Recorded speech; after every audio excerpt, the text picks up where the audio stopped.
एक positive news आया है भारत के लिए कि भारत की जो जीडीपी है वो 2024 में फाइनेंशियल ईयर में 6.3% रहने का अनुमान है, और ये अनुमान लगाया है इंटरनेशनल मॉनेटरी फंड ने लगाया है। हमारे प्राइम मिनिस्टर मोदी जी ने डेटा को यहाँ पे पब्लिश किया है ट्विटर पे, और ट्विटर पे डेटा मैं आपको यहाँ दिखाता हूँ। ये है डेटा, अच्छे से देखिए।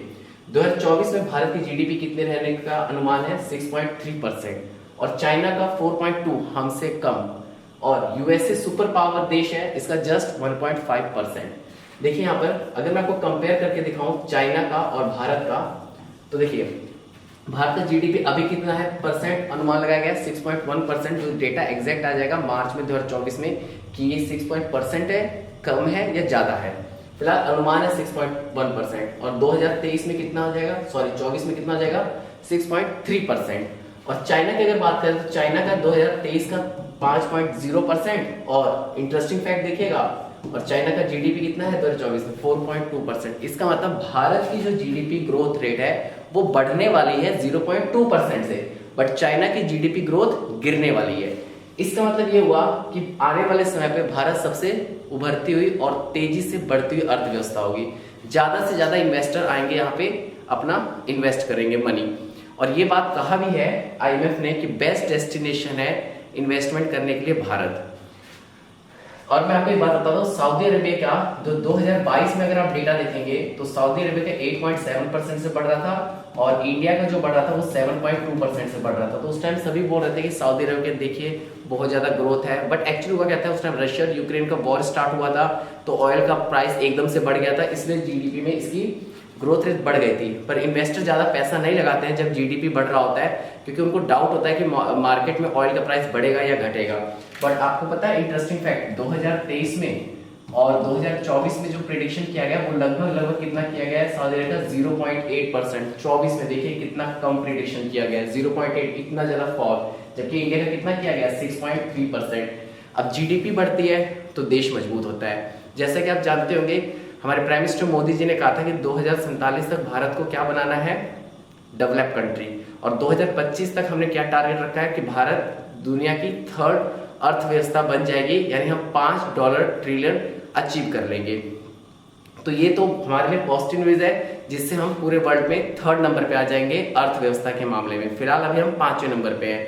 और जैसा कि आप जानते हैं कि देश में 5 स्टेट में इलेक्शन का अनाउंसमेंट हो चुका है, राजस्थान, मध्य प्रदेश, छत्तीसगढ़, तेलंगाना, मिजोरम। अब ये मुद्दा तो ऑब्वियस सी बात है सरकार जरूर उठाने वाली है, क्योंकि ये सारा जो डेटा है वो सरकार के पक्ष में चला गया है, तो जोरों शोरों से उठाने वाली है बीजेपी की है। ये देखिए हमारे टाइम पे अर्थव्यवस्था बहुत आगे जा रही है, जो हमारे देश के लिए खुशखबरी की बात तो है ही है। इस बात में तो दम है कि जीडीपी बढ़ रहा है, जीडीपी बढ़ रहा है तो देश मजबूत होगा। और विपक्ष सरकार के हाथ से विपक्ष के हाथ से एक बड़ा सा मुद्दा निकल गया चुनाव में बोलने के लिए कि भारत की जीडीपी गिर रही है, क्योंकि अगर जीडीपी गिर रही होती तो सबसे ज्यादा राहुल गांधी जी और भी जो विपक्ष के नेता है वो चुनाव में पक्का ये मुद्दा उठाते कि भारत गरीब हो रहा है, भारत में बेरोजगारी बढ़ रही है, जबकि ये मुद्दा विपक्ष के हाथ से निकल गया। और ऐसे बहुत सारे लोग हैं जो भारत की जीडीपी बढ़ने पर भी खुश नहीं है। अगर जीडीपी कम होती तो पक्का न्यूज में दिखाते कि जीडीपी देश की कम हो रही है। तो अब देखते हैं कि कितना ये आईएमएफ का जो फोरकास्ट है 2024 का, ये कितना ज्यादा सही है और कितना ज्यादा गलत है। डेटा आने वाला है, जब ये 7.2 डेटा आया था तो उस टाइम पे शॉक हो गया था पूरा वर्ल्ड कि इतना ज्यादा भारत की अर्थव्यवस्था कैसे बढ़ रही है। यूक्रेन रशिया वॉर हो रहा है, जब जैसा कि आप जानते हैं इजराइल वॉर स्टार्ट हो चुका है गाजा के स्ट्रिप पर हमास के थ्रू, तो वहां भी पूरे वर्ल्ड में नेगेटिव इम्पैक्ट तो जाएगा ही जाएगा इकोनॉमिक्स का। तो आपको मैं अच्छे से एक नॉर्मल से बात समझाता हूँ। डेट टू जीडीपी रेशियो है वो भारत का कितना है? 8.1%, और चाइना का कितना है? 8.3%। तो आप सोचिए जो कर्जा है, मैं आपको एक ना नॉर्मल भाषा में समझाऊं तो समझिए 100 रुपए में से इंडिया ने 81.1 है, सॉरी 81.1 है, और 83% है, यानी कि 81.1 इंडिया का, अप्रोक्सीमेटली इसका 83% चाइना का डेटा जो है। तो इसका मतलब मोटे शब्दों में आप ये समझिएगा कि भारत के 100 रुपए में से 81% हमने कर्जा ले रखा है, 81 रुपया, 100 में से 81 रुपए कर्जा ले रखा है, और चाइना ने कितना कर्जा लिया? 83 रुपए लिया है, समझ गए ना। तो आप खुद सोचिए इतना ज्यादा कर्जा लिया है, लगभग दोनों ने सेम लिया है, फिर भी भारत की इकोनॉमी चाइना से ज्यादा अच्छे बढ़ने वाली है। और आईएमएफ ने एक और प्रेडिक्शन किया है, ये जो भारत का कर्जा है यानी डेट टू जीडीपी रेशियो धीरे धीरे कम होने वाला है। तो ओवरऑल में अगर हम देखें सेंट्रल एक मोटा मोटा समझे तो क्या मैटर है कि भारत की जीडीपी 2023 में 6.1% अनुमान लगाया गया है और 2024 में 6.3% मतलब 3% अनुमान लगाया गया है। तो लगभग भारत की अर्थव्यवस्था बढ़ रही है 0.2% से। इस टाइम पूरे देश में नंबर 1 पे अर्थव्यवस्था कौन है? यूएसए है।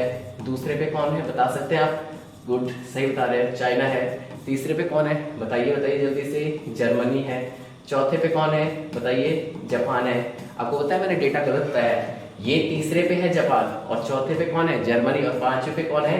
इंडिया है। तो आप खुद सोच लीजिए, इंडिया की जीडीपी अगर बढ़ रही है तो इंडिया किसको कट मारेगा? पहले जर्मनी को कट मारेगा, फिर किसको मारेगा? जापान, क्योंकि जापान तीसरे पे है। और यही हमारा सपना है हमारे देश के प्राइम मिनिस्टर मोदी जी का कि 2025 तक हमें 3rd नंबर पे अर्थव्यवस्था में आना है, जिससे कि ऐसे ग्रोथ रहा तो भारत जल्दी अचीवमेंट कर लेगा, 2047 तक डेवलप कंट्री बन जाएगा। और कोई नहीं हमारे लिए पॉजिटिव खबर। Thank you everyone.